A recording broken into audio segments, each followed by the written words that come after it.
Okay, Gideon part 2. So Gideon is believing truly that the Lord is with him. And the Lord told Gideon to send out some of his friends and gather up Israel from all over.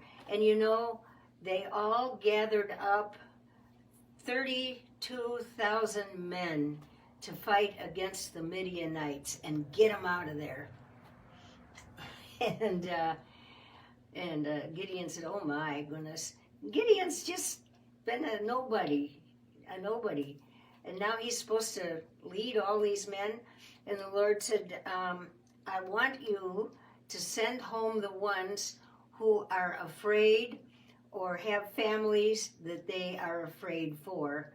And so Gideon made that announcement, and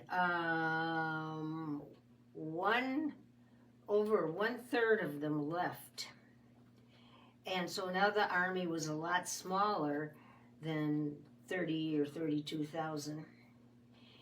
And then the Lord told Gideon, "Okay, let's narrow this down a little more." And he had him take them down to the brook. And he said, "Take the men down by the brook and have them drink the water. It's good, clean water right down there.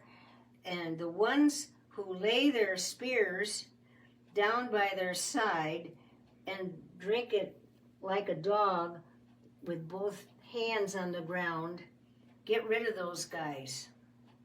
He said, "But the ones who are ready with the spear and are drinking but looking around, keep those guys."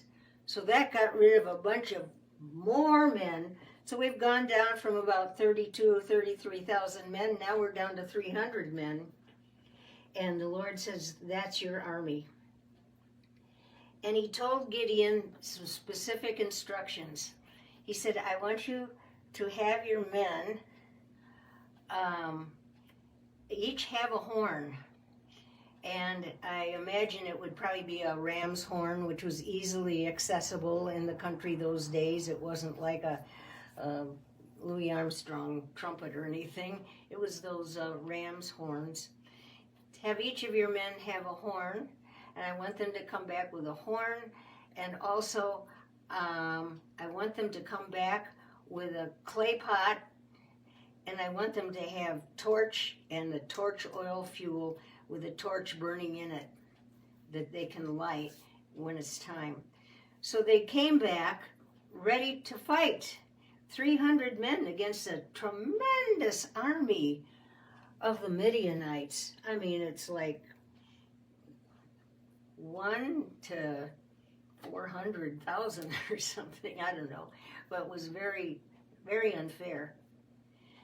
So Gideon went up to the top of a hill, and they all snuck quietly up to the top, and down there they could see the Midianite camp below them. But they had their torches covered in their pots. They had their horns ready.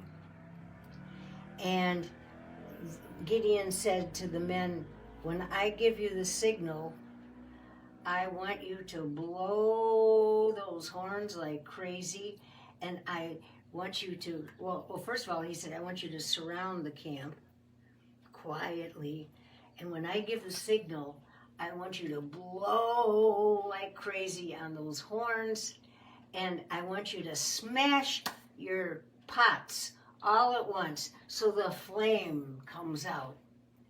And so that's what they did. So Gideon gave his command, and the whole army of Gideon did exactly what he said. They blew their horns, smashed their pots, flames encircled the Midianite camp, and the Midianites got so scared they thought there were thousands of men around them.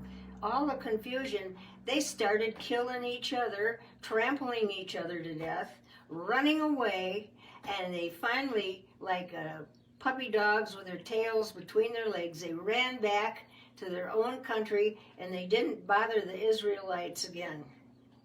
So this is how the Lord works things. I'm going through these stories again. I am amazed at all the people that the Lord has used have just been ordinary people, even people that are afraid to do anything or afraid to make themselves known, people that aren't looking for leadership. And that's exactly what he did with Moses, and now with Gideon, and with the jail that killed Caesarea, or Sisera, whatever his name was, with a tent stake. She was a nobody. Gideon was a nobody. Moses was a nobody. God uses nobodies in a mighty way. And so now Israel is repenting again, and they say they want to serve the true and living God. We'll see. Okay, love you guys. Bye-bye.